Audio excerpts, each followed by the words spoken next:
Oh my gosh. I really, And they only work in 5.2.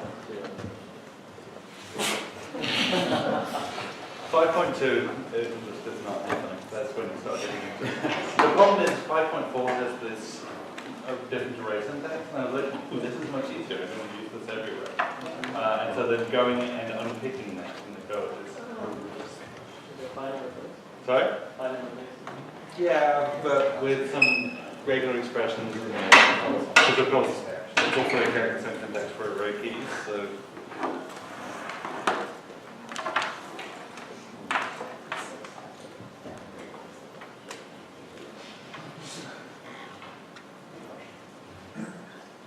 Alright. So mobile, is that what we need to do? So you can either project with your laptop, or you can just let the IRC screen down there, or we can switch to a different tab.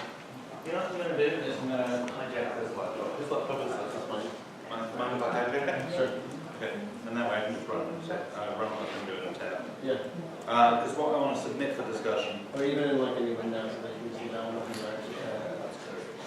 That way it still keeps tuning up the.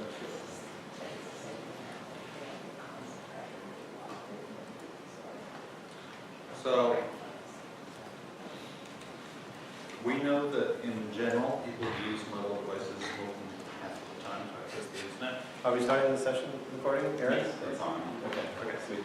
So we know that in general, people spend over half their time accessing the internet on a mobile device.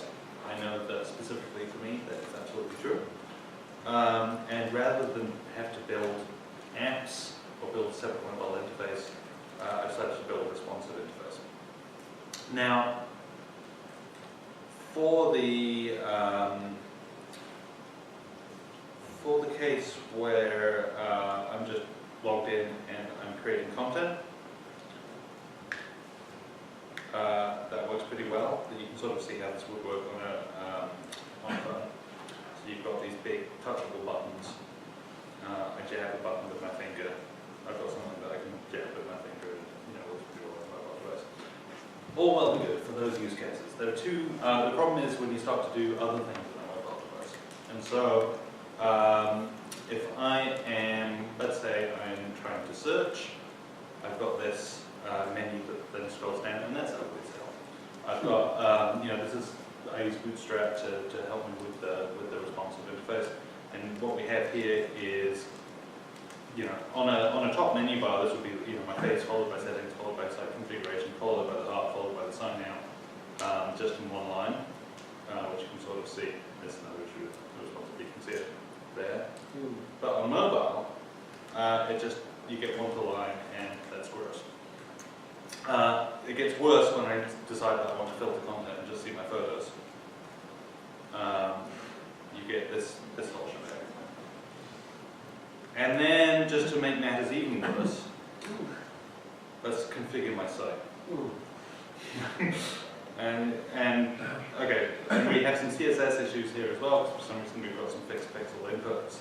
But even if you ignore that, you can see there's some crazy stuff going on with it, with the navigation, and that's really not great. Now, you might argue that maybe you're not going to be testing your API or configuring your, your Twitter.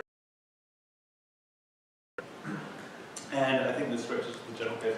What do you do about navigation on your own site when you've got lots of things that you might want to navigate to, and you don't want to restrict yourself to just a subset of your site's content?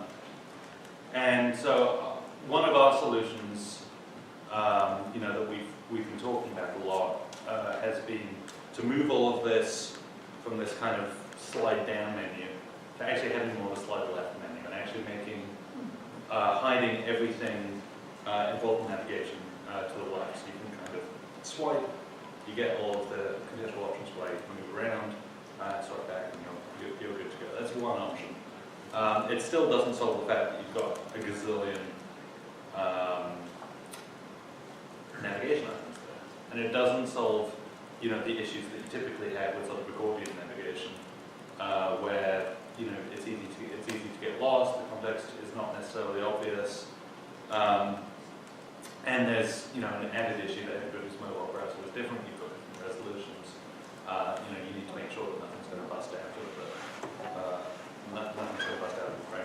be as functional as possible for just about everybody. And so I don't really want to stand up here, and talk. I just wanted to sort of frame the problem a little bit. And I'm curious, what other people are doing. I know lots of people are using different kinds of responsive design on their websites and platforms. I'm just curious, first of all, what do you, of the platforms that you use that maybe aren't your site, what do you think the best approach is, what the most elegant approach is, either apps or websites? And then, if you are trying to tackle this problem on your own site, what are you doing?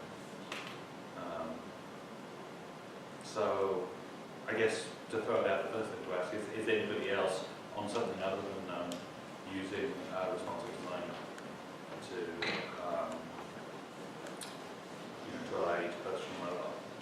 I know that Drupal is doing a lot for their mobile and responsive capabilities. So Drupal 7 is some stuff, but Drupal 8, which is in beta now, is a lot. And it's got a ridiculously complex number of things that you have settings and stuff. And it's pretty good. Okay. It's doing a good job to figure out what to hide when. And I think it'd be fairly, for the configuration part, I think it would be fairly, it would apply. For the posting, we historically have been much uglier posting interfaces than anyone else has, because you can add like a million fields and you're almost expected to. So our posting has generally been like hopeless anyway. So I don't know if you get much improved posting UI, but the admin UI. Yeah, I can speak for myself personally. I think that posting, I'm less worried about my posting interface, and that's what I use, all the time. It is more, the rest of the site, and also thinking about people whose primary internet device, no matter what, is their phone. I might not even have a laptop or a non-mobile device. So something to think about. I mean, we're a weird crew, I guess, because most of us do. Most of us are on our laptops right now, so it's kind of, we do use bigger screens, but I think, figuring out what a lot of the UI paradigms we use, we're creating, like for example, inline replies, like for example, the reply actions. What does that look like on a mobile device? It's interesting as well. I feel like there are some folks that have done really good solutions already. For example, Twitter. Yeah. So Twitter has built their entire design based on the assumption that you may only have a mobile device. And all of the tweet actions or Twitter intents, URLs, all of those, they did a lot of work to make sure they work really well on the mobile. So if you, you can even check out the fallback Twitter action links on my site and try that on a mobile device. It should work fine. Yeah, I think that was a nice trend when, well, I wouldn't even call it a trend, because it's definitely not even a majority doing it, but the responsive first, when you're designing an application, when you're designing your site, starting from the standpoint of mobile forces some things that you don't have to then go back after everything's all done and say, now how do I make it fit in a little box, that only has a touch interface, that only, putting restrictions after the fact, and assuming the restrictions can't go. It's interesting to think about it, because mobile first definitely forces you to simplify down, just like designing applications for the web forces to simplify. Applications used to have vastly complicated interfaces. We created simpler interfaces so that we can use web standards and OEMs to do the same thing again for the mobile devices that we have. It's going to be really interesting when we put embedded browsers like in watches, right? It's an interesting thing to think about too. So, is responsive the right way to go? Depends on what you mean by responsive, obviously. Because responsive in that things scale up and down, I don't think that's enough. As you so rightly showed there, just because I don't have a scroll bar doesn't mean that it's a usable interface. And so, and even reordering almost doesn't go far enough to, the interfaces that I've seen used the best are using JavaScript to show and hide things and to make it completely custom based on that, you know, the detected device or the detected display width, you know, on the fly. So is there something about the context as well? I mean, do we need to take into account the fact that the people on that phone are probably using the system in a very different way to people on a laptop, or is that a red herring? I don't think it's right. I think that there are considerations. The first is partial attention. It's probably the biggest consideration. Is that on a laptop, there's a good chance, I mean, all of us here are both talking in a session and on a laptop, so we are partial attention. But normally, you're like at your desk, and you're just like, okay, on my laptop, whatever, I'll turn it outside. But a mobile phone or a mobile device, you have to assume that you're mobile. You're walking around, typically. There may be other people around you, maybe with someone else. And in fact, you may have fractional attention. So things like latencies matter a whole lot more. Things like being able to quickly glance rather than having to like read through like, and I think that's a really big deal. That's one of the things I've noticed with known in mobile UI is the first thing you get when you load a site is a business card, essentially. And it's not necessarily, it feels less like a social sort of thing when somebody's picture, all the other places to find them. Actually, yeah, can I just demonstrate on that? Please. So I think this is, both you and I have responsive sites, so we can do this. Maybe even side by side. I don't know how to make this window exactly the size, but does that roughly look like? Here, why don't we just do it real quick? Log you out. Hey, look, I found it. It's good UI design right there. And I tried really hard to keep the header kind of stuff on my site as minimal as possible. Yeah. So if you just want to look at those side by side, I tried to say, okay, well, the most common thing people like, who is this? It's contact. It's this base. We both got that out of the way. I left my summary there. I might hide that later. I don't know. But search, I find I use all the time. So I figured someone comes to my site, maybe they want to find something. So I left that one in line instead of in a menu. And then right after that, I just put the content. Yeah. So that they come here. The idea is that if they bookmark my site, they can actually come here and scroll and just read as if they were reading, you know, any other like, news site or whatever. And it should like be cool like that, like that. The other thing that I was doing is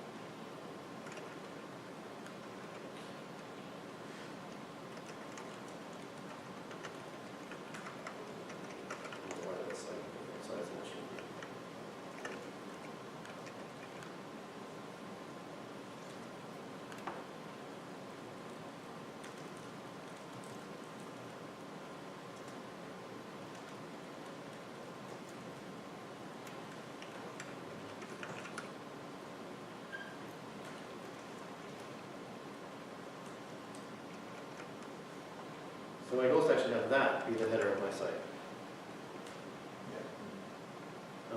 That's like a first cut where then I've hidden like the information about me.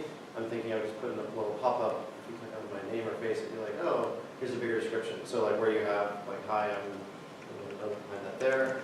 And then contact, create, meet me or elsewhere links. And the search box still there, but still have posts like right away. Someone's like, oh, what's he been up to? And you immediately look at that. You get a feel for that instead of what that is. So that's kind of the idea. And then the contact, I think this is, yeah. So the contact would zoom out and just give you like contact buttons.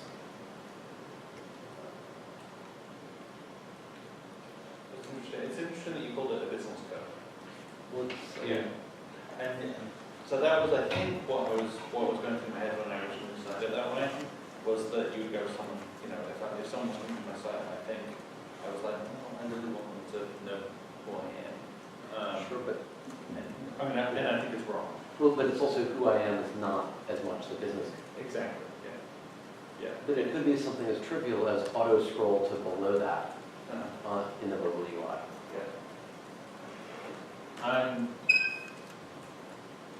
So I experimented for a while with having the content types as well at the top. We had I guess at one of the Hungry website blogs, we had a little session that I added. I think I had a button for FaceTime, a button for email, and a couple of other buttons. Oh, to contact, you mean? To contact. Not content types. Contact, yes. Contact. Yeah.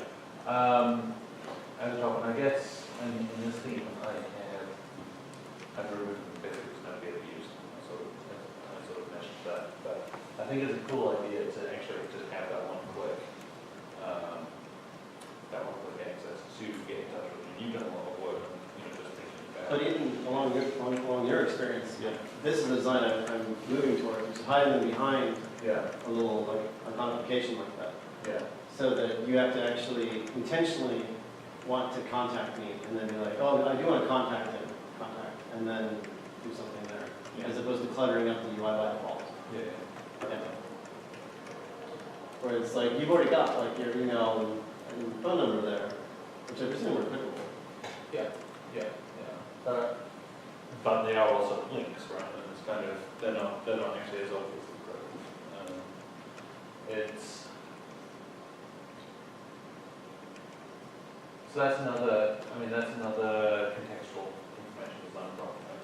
Similar to the navigation, it's kind of actually more about thinking about why somebody is coming to a site what when they do, rather than just simply saying, okay, I want this to fit. Yeah. In this particular suite dimension. But I also think it's okay for us to be spearheading new ways of using personal sites. No, absolutely. And just because not that many people are using it that way, I don't think that's an excuse to cut it out. It's more like, what behavior do you want to use this site, choose this site? No, absolutely, it's the line. So that's interesting. I was going to say too, it's a sort of weird balance sometimes because by virtue of trying to design for mobile, you have to make assumptions, and those assumptions will occasionally, be wrong. There's no way for you to know whether or not, there are ways to know certain things, but not my intention, for sure. You can guess at it. There are things like, okay, browser width, but, I'm limited to a certain resolution. So am I always looking at one website? No, I'm actually doing that occasionally based on my screen size. I might have 2 or 3 windows up. So if suddenly I've got something that looks like a phone, and so now you're making assumptions based on the fact that I'm mobile, and I'm not necessarily. I just have another browser window open because I'm making a comparison or I'm doing something. But now I have a phone interface. I've also ran into the issue, and it drives me nuts, but I understand why people do it, where they default to the mobile look, and there's no way to go back to a desktop version. There's no way to, or they have a desktop, they have their mobile version, there's no way to zoom in and out because they're locking it into the device with. And things like that, I understand why they do them from a UI standpoint, but if at the time, like what I'm looking at, I can't read, and I want to zoom in and I can't, I close it out and I'm gone. If I went to something because I clicked on a link from a Google search result that was supposed to show me a post, and instead I get this customized mobile page that's redirected back to the home page. Now I have to find where I was going, and so. I wonder if there are any better ways to think about the context of the user, beyond the device you think they might be using, if that makes sense. Are there other ways that we can actually adapt to them? Sometimes that's actually multiple different UIs. Sometimes it's not. It doesn't have to be a responsive design. Yeah. I've been finding I want a different mobile posting interface for them. And just like because the way that I've been trying to interact with it doesn't feel quite right. Maybe it's CSS, but maybe it's just hacking up to something and that's, I mean, and then I think that's important when it's your personal website. You should be able to connect to Google screen. I think for me, I'm really interested, and this is, just me, not something else proposal. Other users who might be, other people who might possibly be using them, but I like the idea of finding out, I guess, if I can figure out who you are when you access my site in a non-invasive way, non-evil way, and figure out, what you've been interested in the past, and then actually, better serve that up to you again. So, like, if you're somebody new who's coming to my page, maybe I want to give you, the business card. Hey, I'm better with this is what I do. If it's any of you, maybe I want to just show you my content with a tiny little, even smaller version of what Tanto's done, because you know me, and so there's no need to give that to you again. And that's sort of, one of the reasons I think why the business card is annoying is that you're kind of like, well, I know this isn't stuff I need to see, and it's not stuff I need to, I need to be reading. But that, that has other problems associated with it. Are you still launching a separate process?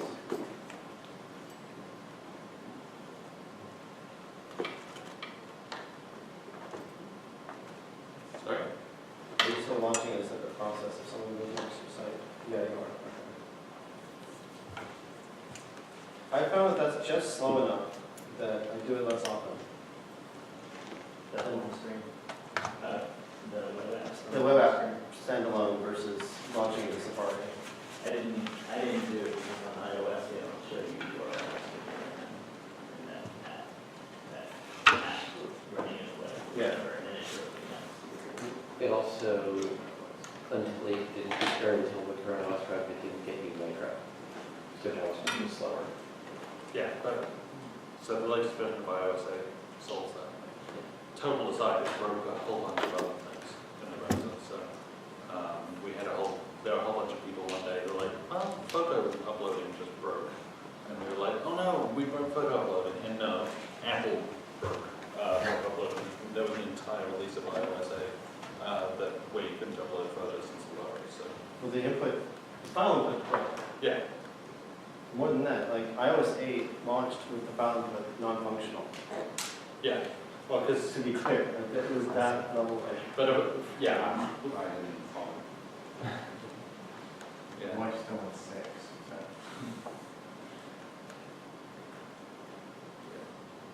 There are all kinds of issues with those file input buttons.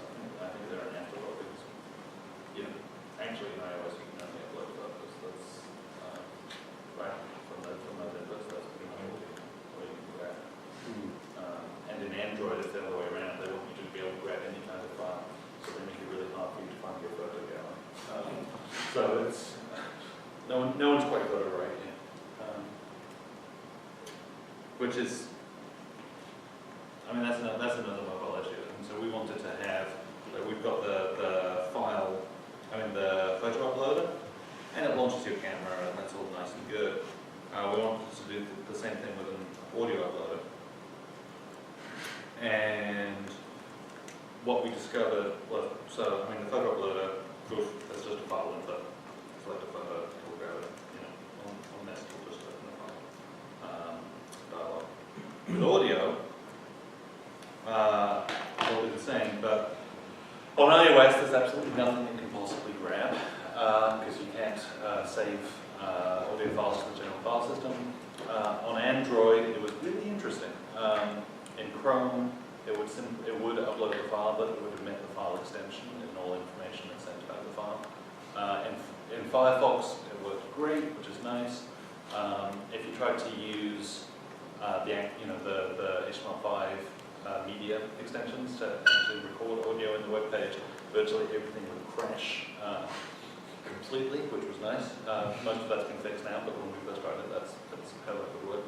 And of course, the spec is such that it only saves WAV files, so you have these giant audio files as well.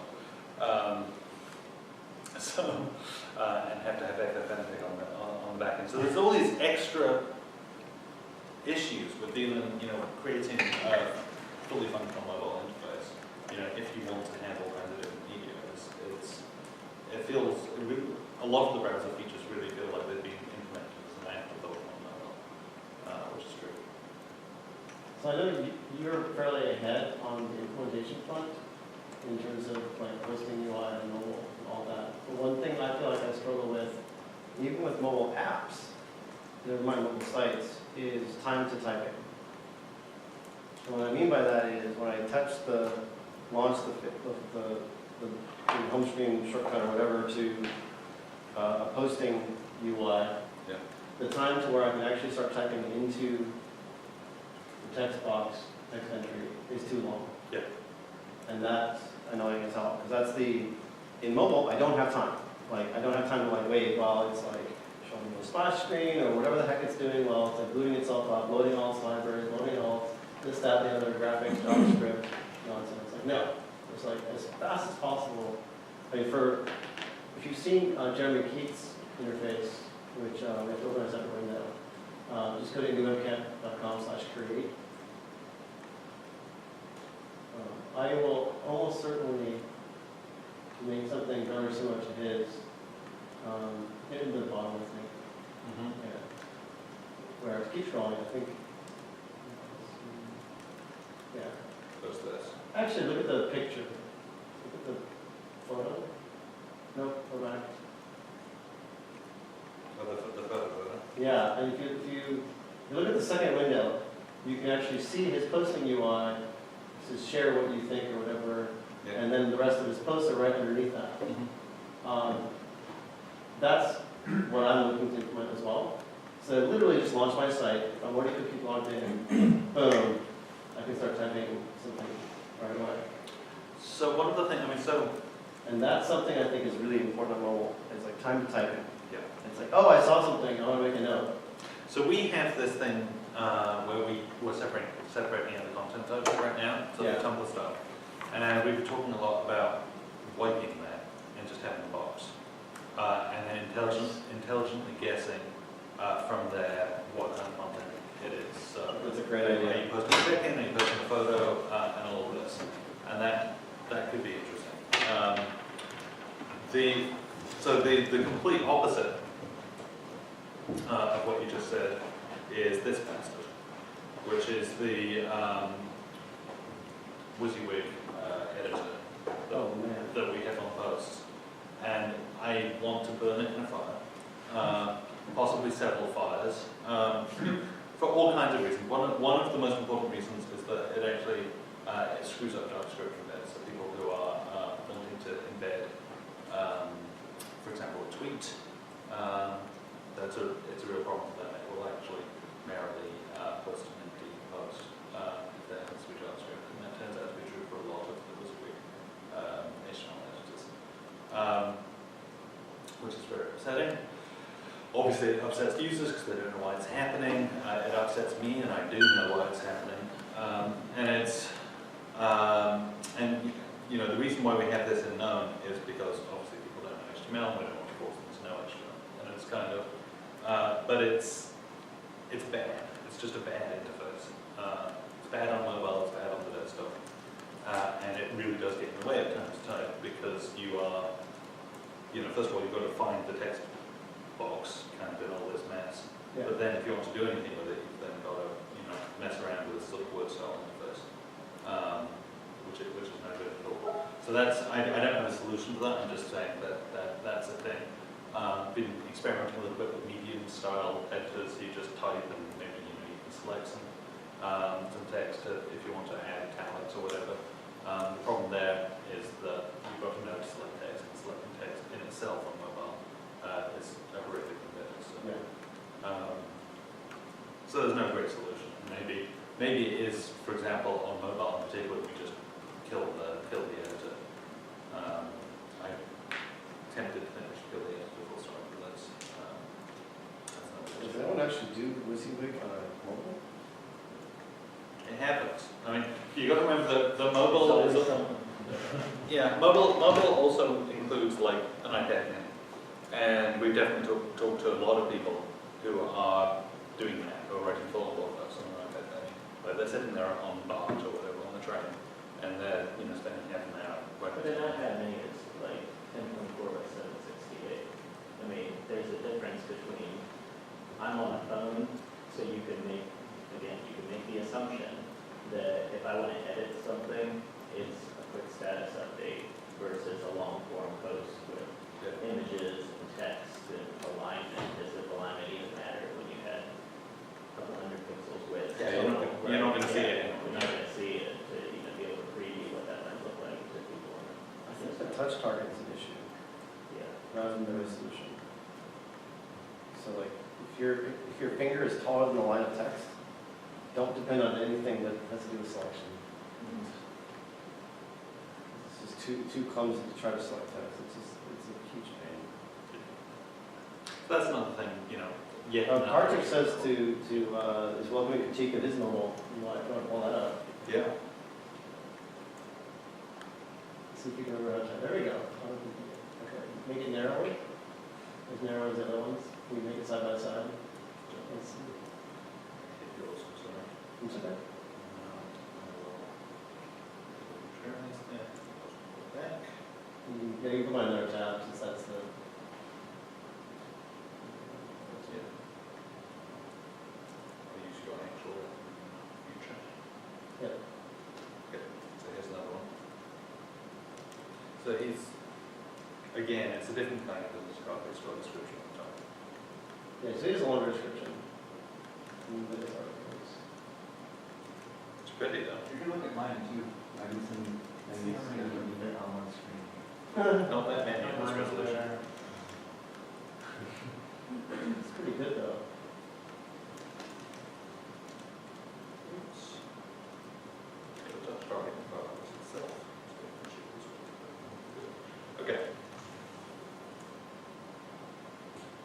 So that's good. So you. Content and I both have content at the top.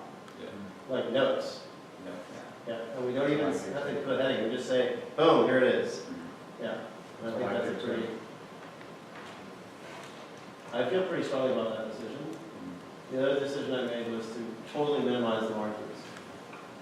So, yeah. I actually think it's good to have it, like, with, the third one. If it's the first time you're going to the site, if you're typing in just the web address, it's good to get an introduction to the person. And if you're getting linked to any article or note, and you're clicking on it on a mobile device, it's great to jump right into the content. That's interesting. Yeah. You're on it. Permanently. Yeah, because if you're on a permalink, it should be styled so you could read the content. But if you're going directly to the homepage, you probably are either going there for the first time. I mean, a lot of times that's the case. One thing I thought about doing, which I haven't done in my mobile style, is to actually eliminate the margin for pictures and video. So go full bleed Full bleed. Interesting. for pictures and video, because I think there's enough people that are used to Instagram and love that feel of like the photo goes all the way across. And so that's what we have here, right? And No, that's just this header image, right? No, this is, I meant to put into permalinks on everyone's sites. Oh, you did? But Okay. actually, so it was, Yeah, my permalinks are, funny thing is, I spent a lot of time on the, I see that, yeah. it needs some more love, yeah. But yeah, so yeah, he has taken out the bleed there, and that's quite nice, Yeah. beautiful.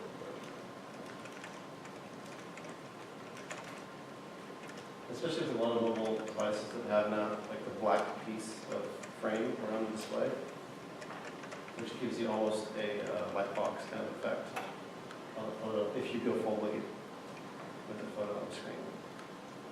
So I think that's another thing to consider. It's a good pattern. One thing to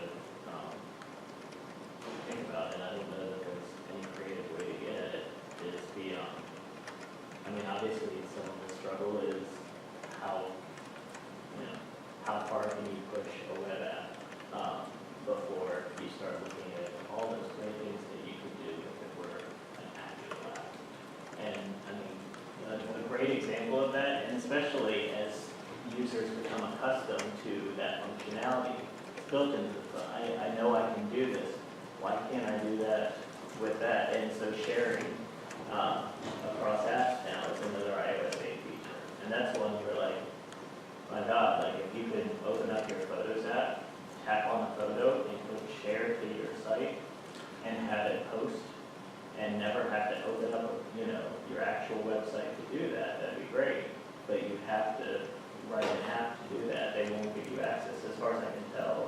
It's something that Kevin Marks and I have been talking about forever for Android. Right. Just having like a little framework app that Yeah.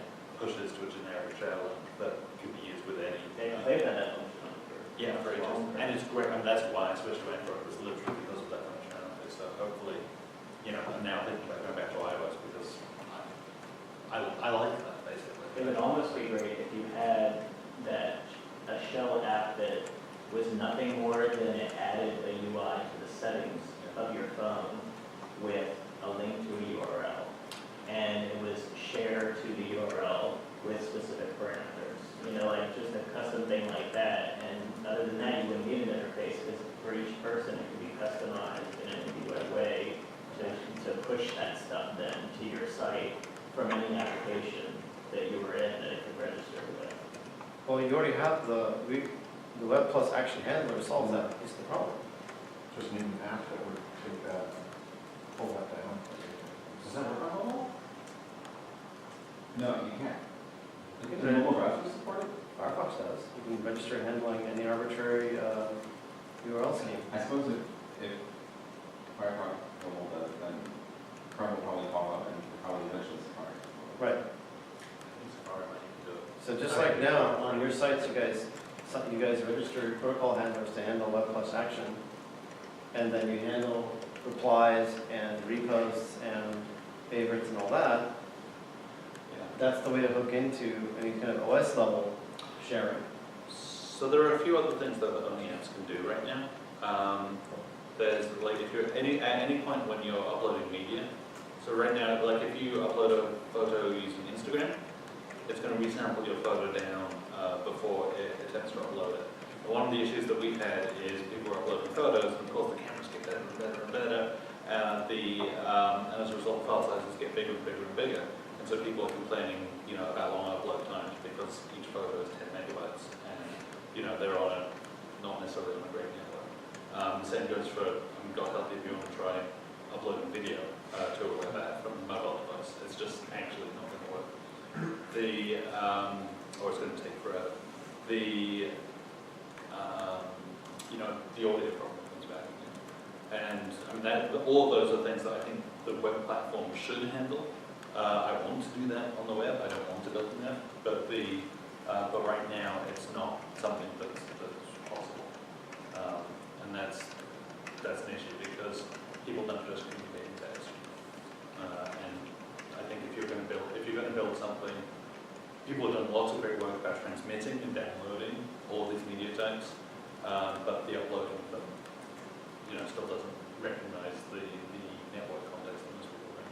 And that's why I think for the solution to be that each individual, publisher has to create their own app. It'd be great if down the line there were some way to create an encompassing app that can talk with IndieWeb related content as opposed to.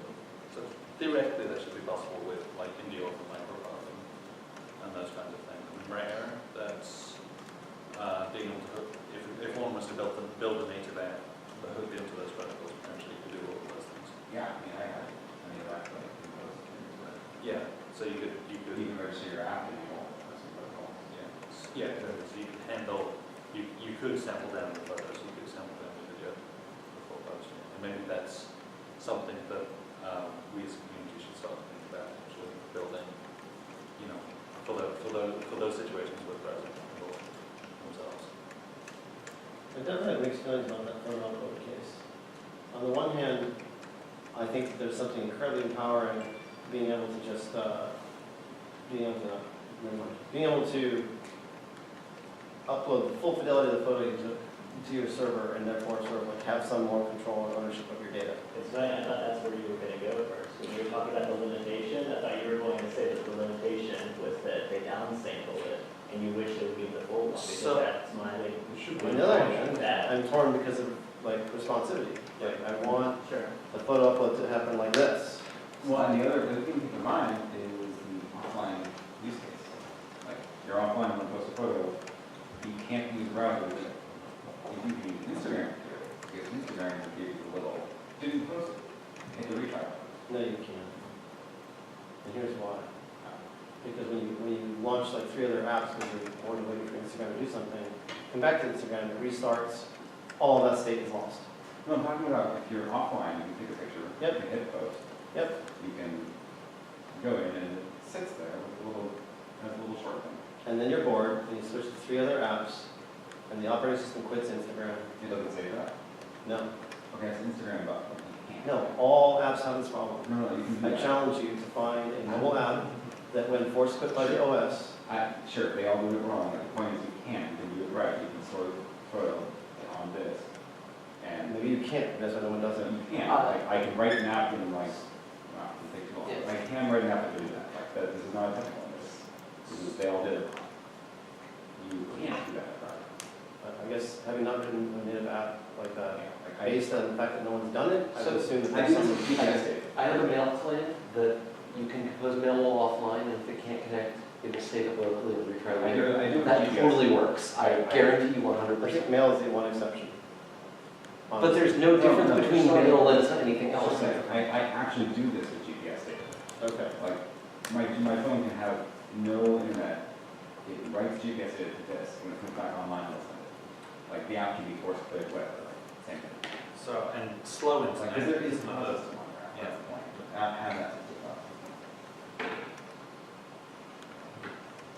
It's a sandbox now, somebody has that system. And so the issue with full fidelity of photos is, yeah, I love having full versions of my photos on my site, but sometimes, let's say I'm in, and this has happened to me, I'm in West Texas where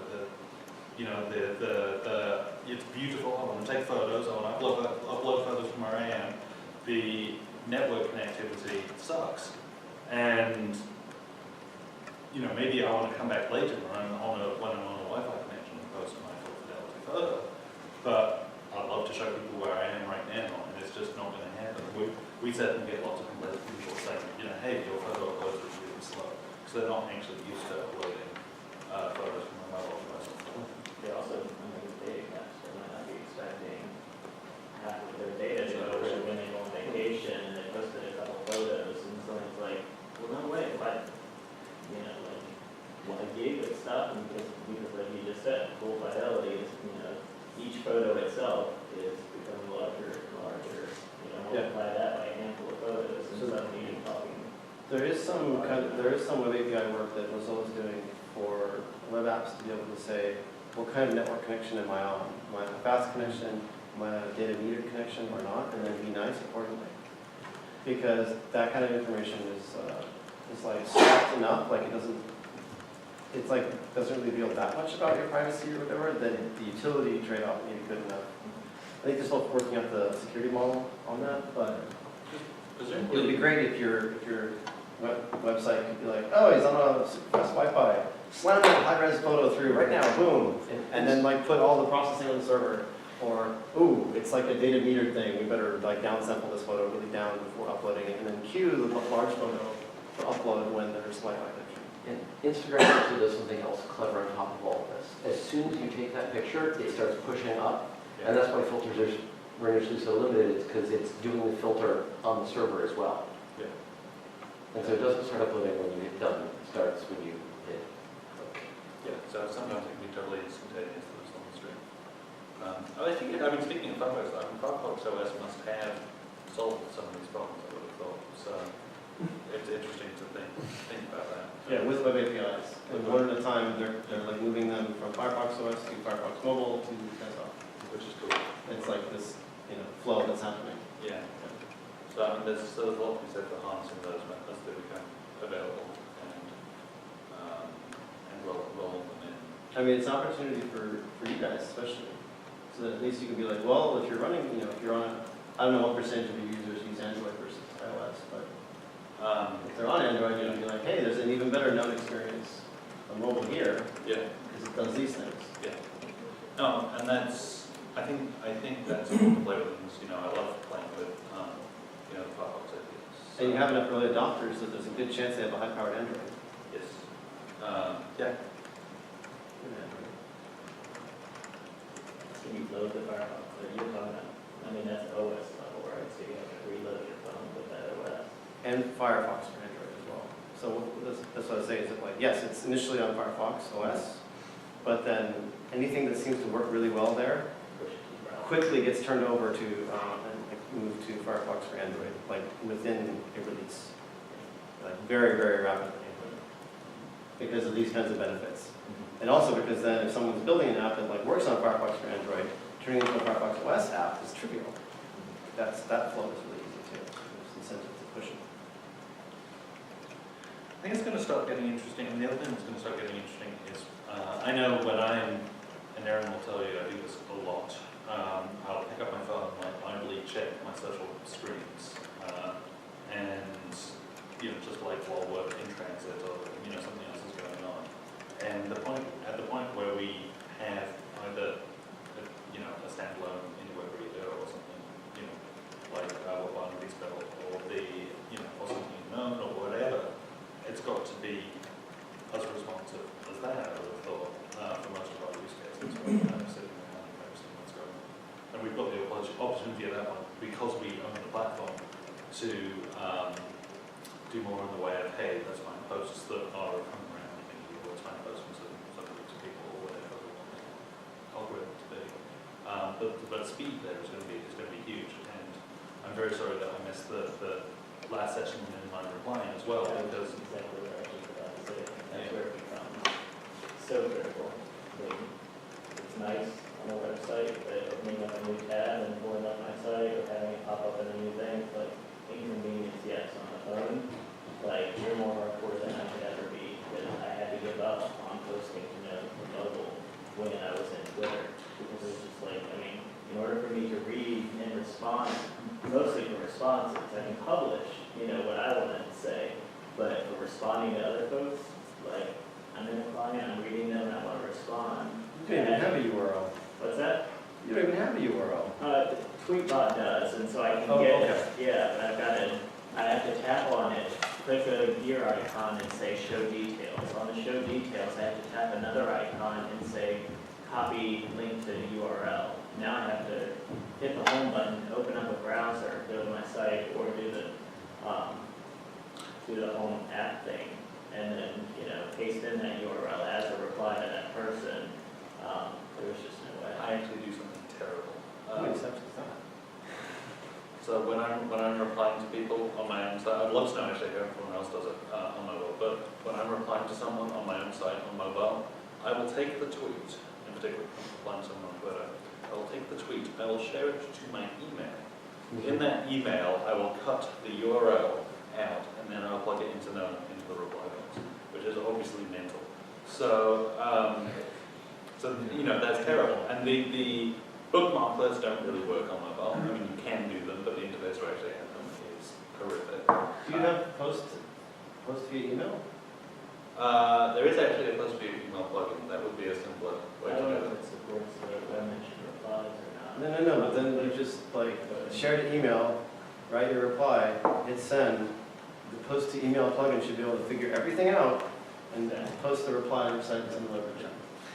As yucky as that sounds. But it would be great if, you know, to come back to this share interface where you just have this endpoint saying, okay, now I'm going to share this interface into Gnome or into the Oh, yeah. into Falcon, you know. Isn't there a share copy link to? No, it isn't there on Twitter. It's not there on Twitter. Yeah. But you had a question. So, yeah, well, I had several questions. First of all, how does everyone else do this? Do what? Reply to people on Twitter from their own site on mobile. On mobile? I open it up in the browser. Yeah. I end up opening it up in the browser and finding that tweet. Because, I don't have a way to post from mobile. So what I was hoping, and actually I can't show this because this tangent's Look going at to it, look at that. Sorry. I said it.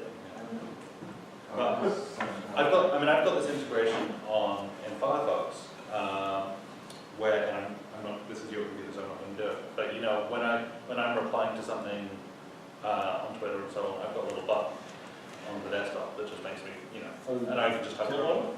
Yeah, on the toolbar, and I can just hit reply, and That's what you said you have, right? go post. Yeah, We're screwing on desktop. yeah, desktop is great, right? And No, I It works agree. everywhere. you can have seamless conversations, and it's fantastic. But and I use the Firefox Social API. I was sort of hoping that it would make it its way into mobile. It hasn't. So and bookmarkers are really hard. So there's got to be something else. And it seems like actually that share endpoint might be the way to go now that both iOS and Android have it. Does Node have a trivial get URL scheme that will pre-populate the and reply to? Yes. Good. Yeah, it does. It's got a share.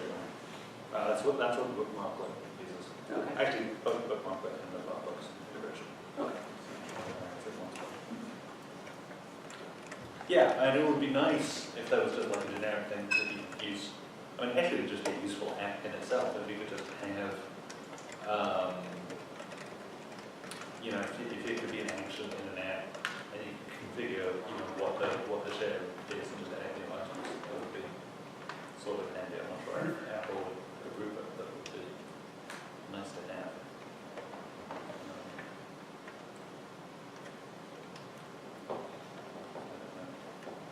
I did notice that there's one nice thing now, is that copy link is a function of the sharing features of iOS. Oh, that's good. Oh, right. Don't have to rely on TweetBot, Right. which has it hidden 2 screens down when I And go those are back. some you can have it. Right. So I've got one more mobile thing that I'd be interested in discussing, which is notifications, which are kind of they're becoming the new main user interface for all apps. And so like Uber this morning, I got my Uber receipt, and the entire receipt, including the map of where I'd been, was in my notification. I didn't have to open the app, I didn't have to do anything else, it was all just there.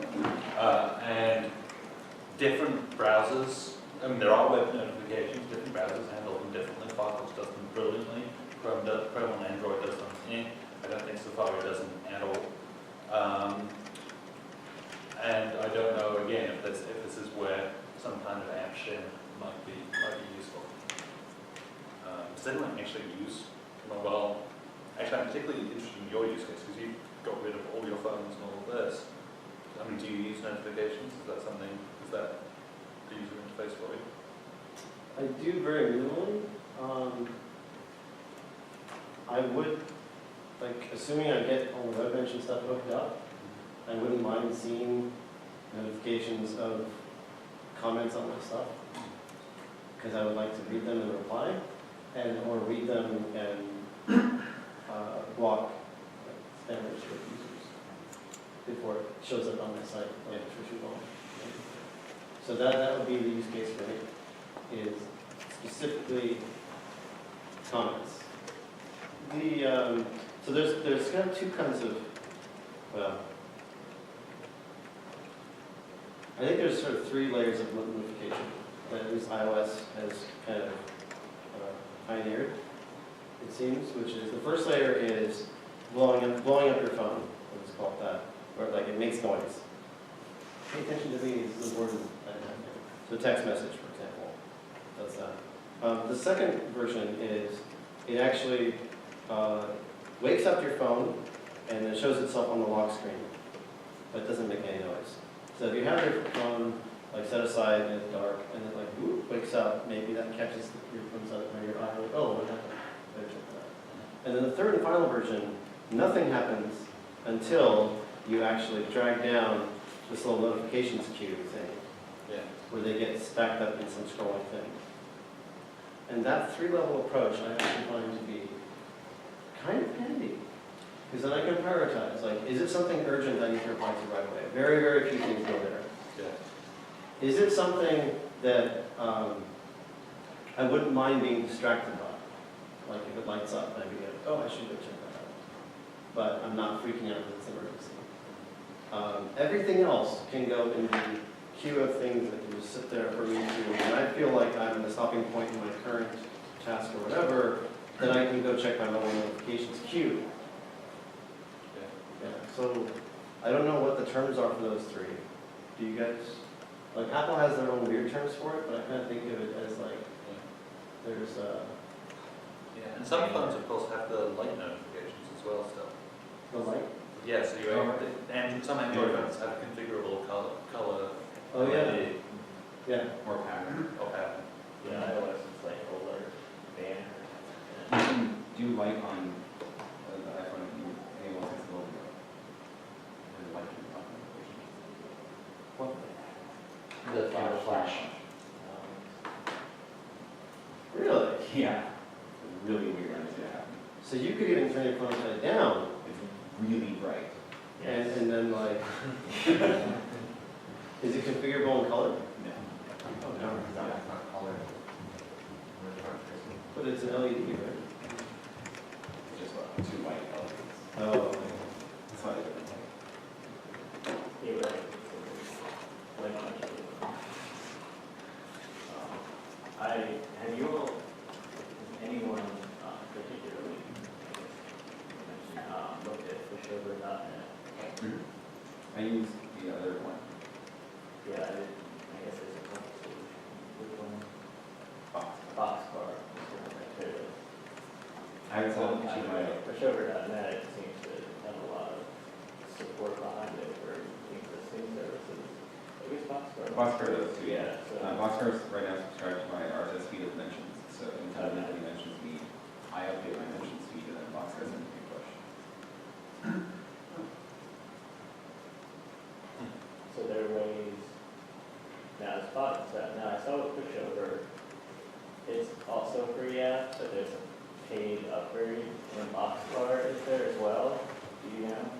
I don't know. How much it costs? So I was like, oh good, it's free. And then I saw an app purchase $5. Not that $5 is the end of the world, but that is a way where you can build in support for something.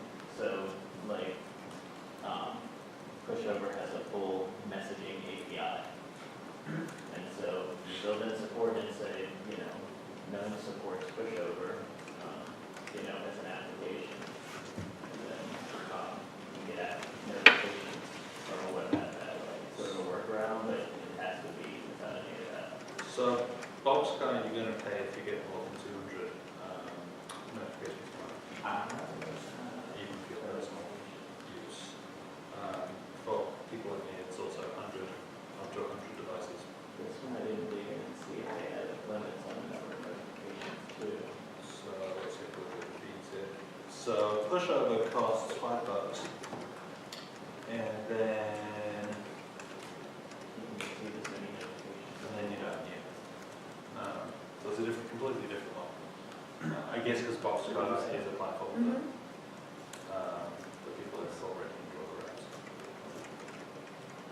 So I would be interested in playing a little bit with that kind of stuff. Because the API looks pretty straightforward, some curl requests and some basic things like that. And that would be extremely useful for exactly what the content mentioned. I mean, me reading it when mentioned, push to my phone, it would be great. I mean, right now I get them pushed to an inbox. I get email notifications, and that's quite a lot of email. So, either you're creating Anything you can yeah. I mean, if you can filter it to another inbox, that's great, but it's still kind of sucks. So actually doing something more native and interesting. It's cool. Because the web mention case is fantastic, and it makes for much more real-time conversations. If you get a notification to your device as soon as somebody pings you, you can reply to them faster, they'll get notified, and it's much more like the experience that on Google Facebook. I'd still prefer if it's in the browser, is my prejudice. But that's not sort of like asking for a browser.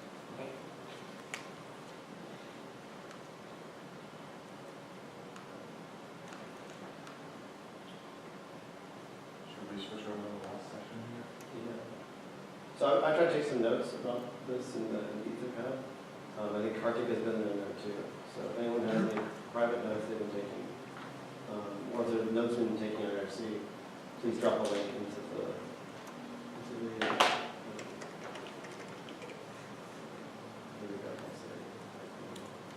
Do we go ahead and RC challenge it? Oh. So I was just checking out log ins.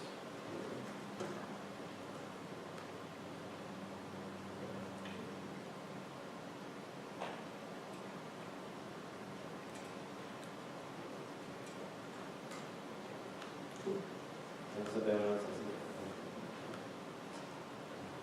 I'm also going to drop them.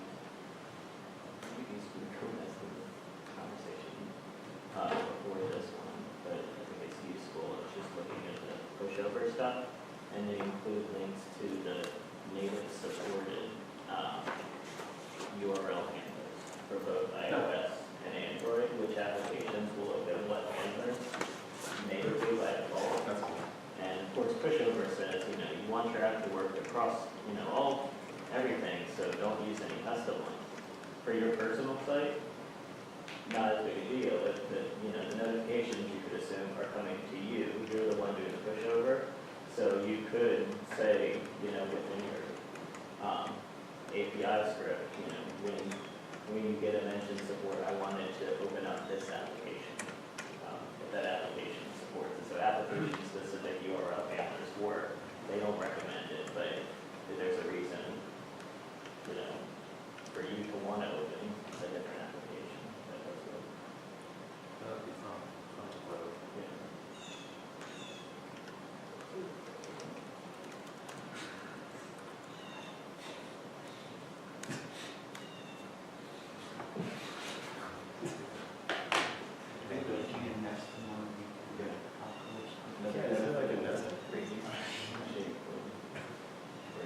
Must be a mess. All right, well, what's next on the? okay. So normally we're talking about import-export. Oh, yeah. And IndieCamp and, That's me, essentially. Totally have it working. What? Totally have it working. Awesome. It actually makes a post to my site. Cool. And the IndieComms, so We can use- As your communication hub, with the contact group. we can use the existing method of handling the protocol, of doing the protocol handler thing Uh-huh. See if you can. to send it find to that me. endpoint, Okay. which is the other way to find the endpoint